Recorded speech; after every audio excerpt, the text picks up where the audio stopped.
ગુજરાત એટીએસે વધુ એક આતંકીની ધરપકડ કરી છે।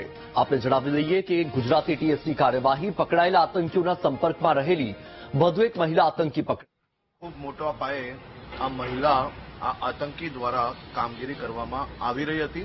આ પાંચે પાંચ લોકોને પકડવામાં આવ્યા છે અને એટીએસ દ્વારા પ્રોએક્ટિવલી પોલીસિંગ અને ખાસ કરીને ઓનલાઈન અને બધી જ પ્રકારના જે ડીપ ફેક ડાર્ક વેબ આ બધા જ પ્રકારના મુદ્દાઓ પર એટીએસ દ્વારા જે ધ્યાન રાખવામાં આવ્યું છે તેના કારણે આજે આ પકડવામાં આપણે સફળતા પ્રાપ્ત થઈ છે।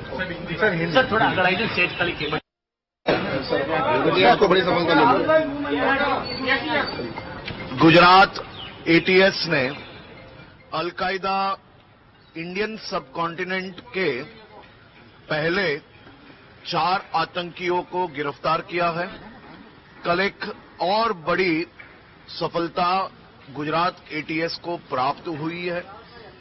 एक महिला जो बेंगलुरु से है, ये आतंकी खास तौर पे हाईली रेडिकलाइज है, ऑनलाइन टेरर मॉड्यूल पे काम करती है।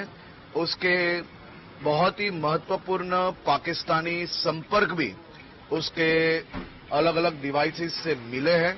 गुजरात एटीएस की ये प्रोएक्टिवली पुलिसिंग के माध्यम से 5 जितने महत्वपूर्ण ऑनलाइन टेरर मॉड्यूल पे काम करने वाले अलकायदा इंडियन सब कॉन्टिनेंट के ये आतंकियों को गिरफ्तार करने में सफलता प्राप्त हुई है। मैं गुजरात एटीएस को बहुत बहुत अभिनंदन देता हूं।